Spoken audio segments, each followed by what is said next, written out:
Hello everyone, कैसे हैं आप सभी लोग। आशा है कि आप लोग बहुत बहुत अच्छे होंगे। आज है 10 अप्रैल और 10 अप्रैल साल 2025 के हरियाणा करंट अफेयर इस वीडियो में हम पढ़ने वाले हैं। आइए प्यारे बच्चों, आज के इस बहुत ही बेहतरीन से सेशन की करते हैं शुरुआत। आप सभी प्यारे बच्चों को राधे राधे। और आप लोगों के लिए सीईटी का संपूर्ण बैच है, आप इस बैच को ले सकते हैं। स्टार आईक्यू एप्लीकेशन पे आप लोग इस बैच में जाके पढ़ सकते हैं। अलग से कंप्यूटर पढ़ना चाहते हैं तो उसका भी बैच आप लोगों को एप्लीकेशन पे मिल जाएगा। सातवां पोषण पखवाड़ा है वो पूरे भारत में ही सेलिब्रेट किया जाएगा। 8 अप्रैल से 22 अप्रैल तक ये सेलिब्रेट किया जाएगा। और पोषण पखवाड़े का सीधा सा मतलब ये है कि पोषण यानी कि न्यूट्रिशंस पे ध्यान देना है। जीवन के प्रथम 1000 दिनों पर ध्यान केंद्रित करें। इसके साथ साथ जो है ना, लाभार्थियों को पोषण ट्रैकर पर स्वयं नामांकन करने के लिए जागरूकता रखना है। कुपोषण का समुदाय स्तर पर प्रबंधन करना है। बच्चों को मोटापे से बचने के लिए स्वस्थ जीवन शैली को अपनाना है। इस तरीके की चीज़ों के साथ में ये महिला एवं बाल विकास विभाग हरियाणा के द्वारा पोषण पखवाड़ा हरियाणा में सेलिब्रेट किया जाएगा। हरियाणा के किस जिले में स्थित अग्रोहा टीले की खुदाई का कार्य चल रहा है? ये जिला हिसार है आपका। अच्छे से आपने जवाब दिया था इसका। आज का पहला करंट अफेयर है कि हाल ही में दुबई की किस कंपनी के चेयरमैन मेजर जनरल सराफुद्दीन सराफ ने हरियाणा के मुख्यमंत्री से मुलाकात की है और रेवाड़ी में अपनी तीसरी परियोजना शुरू करने की घोषणा की है? तो ये जो कंपनी है इसका नाम है सराफ ग्रुप ऑफ कंपनीज, यानी कि ऑप्शन नंबर हमारे पास में सी वाला है वो बिल्कुल ठीक रहेगा। दुबई में स्थित सराफ ग्रुप ऑफ कंपनीज के चेयरमैन मेजर जनरल सराफुद्दीन सराफ ने हाल ही में मुख्यमंत्री नायब सिंह सैनी से मुलाकात की है। रेवाड़ी जिले के अंदर लॉजिस्टिक और रिटेल सेक्टर में से जुड़ी अपनी तीसरी प्रमुख परियोजना है, ये स्टार्ट की जाएगी। यह परियोजना न केवल व्यापारिक गतिविधि यानी कि बिजनेस एक्टिविटी को बढ़ावा देगी, बल्कि यहाँ के लोगों को जॉब भी प्रोवाइड करवाएगी, क्योंकि जब भी कभी कोई विदेशी कंपनी इन्वेस्ट करती है तो वहाँ पे जॉब तो क्रिएट कंफर्म होती ही है। सराफ ग्रुप ऑफ कंपनीज है, ये कंपनी का हेडक्वार्टर या इसकी स्थापना जो है ना, ये दुबई के अंदर ही है। 1975 में ये कंपनी बनी थी एक्चुअली। मेजर जनरल जो थे सराफुद्दीन जो है ना, इसके फाउंडर है एक्चुअली, और इसका हेडक्वार्टर भी दुबई के अंदर ही है। और दुबई की यानी कि सॉरी यूएई की जो राजधानी है वो अबू धाबी है, अबू धाबी है। और इसकी जो करेंसी है वो दिहरम है, ठीक है ना, दिहरम करेंसी है। ये क्या करती है कंपनी? तो लॉजिस्टिक सेक्टर में काम करती है, रिटेल सेक्टर में, ट्रैवल एंड टूरिज्म में, इंफॉर्मेशन टेक्नोलॉजी में, मैराइन सर्विसेज में, फाइनेंशियल सर्विसेज में and construction and real estate के लिए काम करने वाली है ये कंपनी। ये कंपनी दुनिया भर के 40 से ज़्यादा देशों में फैली हुई है। इसमें 10,000 से ज़्यादा एम्प्लॉयज़ काम करते हैं। और भारत में यूएई इंडिया बिजनेस काउंसिल का हिस्सा है। ये लॉजिस्टिक, रिटेल और निवेश में काम कर रही है ये। और रेवाड़ी में इसकी तीसरा ये प्रोजेक्ट है, ऑलरेडी इससे पहले 2 प्रोजेक्ट चल रहे हैं। अगला जो सवाल है कि हाल ही में हरियाणा और इजराइल ने बागवानी क्षेत्र में नवाचार के लिए साझा दृष्टिकोण प्रस्तुत किया है। इस संदर्भ में हरियाणा के किस मंत्री ने इजराइल के कृषि मंत्री से मुलाकात की है? तो अभी हाल ही में हरियाणा के कृषि मंत्री श्याम सिंह राणा ने मुलाकात की है। हरियाणा और इजराइल ने बागवानी यानी कि हॉर्टिकल्चर में इनोवेशन को बढ़ावा देने के लिए शेयर्ड विजन दिखाया है दोनों ने ही। और इसमें हरियाणा के एग्रीकल्चर मिनिस्टर है श्याम सिंह राणा, इजराइल के एग्रीकल्चर मिनिस्टर है श्री एवी डिस्टर, इनकी मुलाकात हुई है। और इंडो इजराइल परियोजना जो है वो सेंटर ऑफ एक्सलेंस घरोंडा के अंदर ये सारा मुलाकात हुई है। यहाँ पे एक एग्रीकल्चर से रिलेटेड एमओयू भी साइन किया है। और हरियाणा के अंदर हाई क्वालिटी वाली बागवानी टेक्निक को बढ़ावा देने में इजराइल हेल्प करेगा। वैसे मैं आपको बता देता हूँ कि इजराइल के सहयोग से हरियाणा में एक तो सब्जी उत्कृष्टता केंद्र यानी कि centre of excellence of for vegetable Gharaunda Karnal में चल ही रहा है, जहाँ पे पॉली हाउस, नेट हाउस में खेती की टेक्निक है, ड्रिप और स्प्रिंकलर सिंचाई होती है। किसानों को नियमित ट्रेनिंग वगैरह कार्यक्रम चलते हैं यहाँ पे। किसानों को आधुनिक तकनीक से जोड़ना और सब्जी की गुणवत्ता में सुधार लाना इसका टारगेट या ऑब्जेक्टिव है। इसके अलावा एक फलों के लिए है centre for excellence for fruit, Mangiana Sirsa में है। ये फलों की आधुनिक किस्मों की नर्सरी है इसकी। इसके अलावा ग्राफ्टिंग, क्लम और क्लोनिंग की टेक्निक है, ट्रेनिंग, और यहाँ पे भी ट्रेनिंग होती है, प्रदर्शनी लगती है यहाँ पे। आम, अमरूद, अनार, नींबू, बेर, खजूर, ऐसे सारे मेन सिट्रस फ्रूट में तो नंबर 1 ही है फिर फिलहाल सिरसा।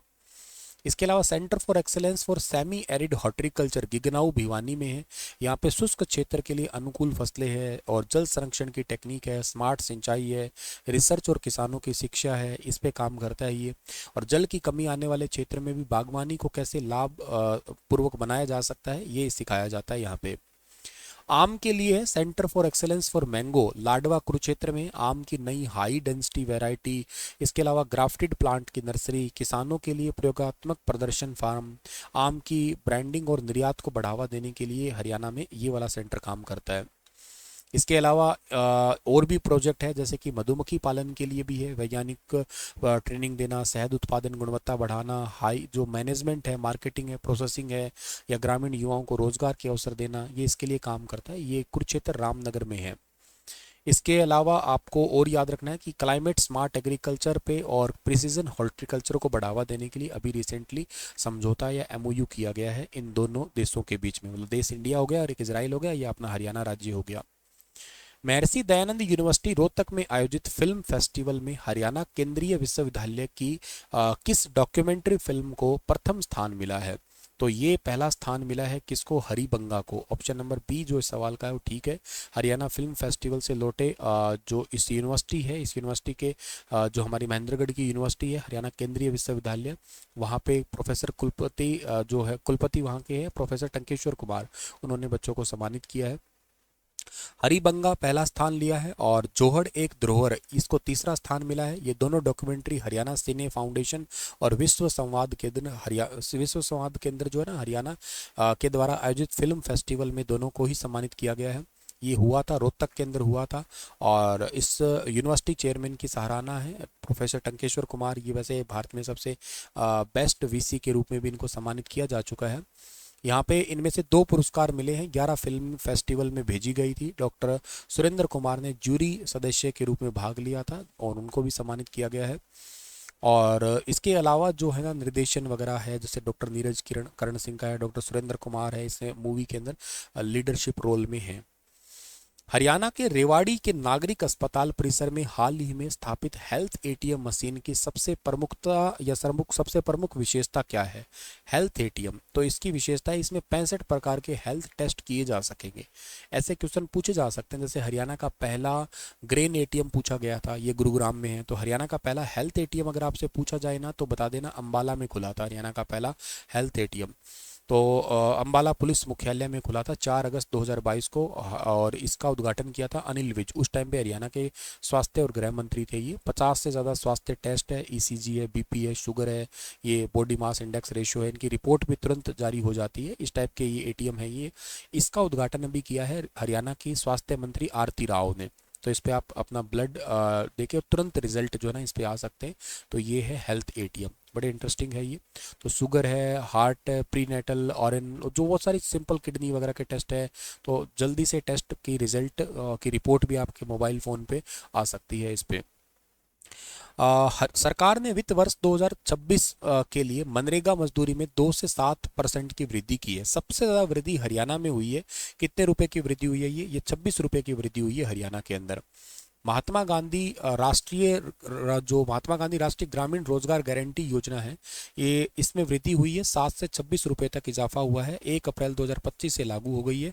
सबसे ज़्यादा 26 रुपये हरियाणा में 400 रुपये प्रति दिन का दिहाड़ी हो गई है हरियाणा में। सबसे ज़्यादा रिकॉर्डेड हाईएस्ट वेज हाइक हुआ है ये। और वेतन जो का निर्धारण आधार है वो बेसिक ऑफ वेज कैलकुलेशन यानी कि consumer price index for agriculture labours, इसके अनुसार जो है ना वेतन का निर्धारण किया गया है। मनरेगा योजना आप सबको पता होगा कि 100 दिन का रोजगार देना ये योजना थी। यूपीए सरकार कांग्रेस सरकार में इसको स्टार्ट किया गया था। यह योजना राष्ट्रीय ग्रामीण रोजगार गारंटी अधिनियम 2005 के तहत स्टार्ट की गई थी ये। और साल 2009 में इसका नाम बदल के जो है ना वो महात्मा गांधी योजना, महात्मा गांधी नरेगा या मनरेगा योजना कर दिया गया था। इसका नाम स्टार्टिंग में इसका नाम था राष्ट्रीय ग्रामीण रोजगार गारंटी योजना, इसका नाम था। 100 दिन का रोजगार देना होता है इसमें और इनको डायरेक्ट खाते में ही पैसे ट्रांसफ़र हो जाते हैं। काम इनका जल संरक्षण का, सिंचाई, सड़क, पौधारोपण, इस तरीके के काम होते हैं। सोशल ऑडिट वगैरह के जॉब कार्ड वगैरह भी इनको दी जाते हैं ताकि ट्रांसपेरेंसी प्रॉपर बनी रहे। हरियाणा में 2 फरवरी 2006 को सबसे पहले सिरसा महेंद्रगढ़ में, फिर उसके बाद अंबाला, मेवात और करते करते 2008 तक हरियाणा के अंदर जो है ना लगभग सभी डिस्ट्रिक्ट के अंदर जो है ना ये लागू हो चुकी थी। तो 400 रुपये प्रतिदिन की दिहाड़ी के हिसाब से हरियाणा में सबसे ज़्यादा फिलहाल के लिए ये मजदूरी है, ये याद रखना आप लोग, ठीक है। चलिए सर, इसी के साथ ये सेशन समाप्त होता है। आपके लिए सवाल छोड़ के जा रहा हूं मैं, और आपके लिए सवाल क्या है कि नई दिल्ली में आयोजित राष्ट्रीय पर्यावरण सम्मेलन 2025 का उद्घाटन किसने किया है, बताना इसके बारे में विस्तार से। कल फिर हाजिर होता हूं लेटेस्ट अपडेट के साथ, तब तक अपना ख्याल रखना। राधे राधे।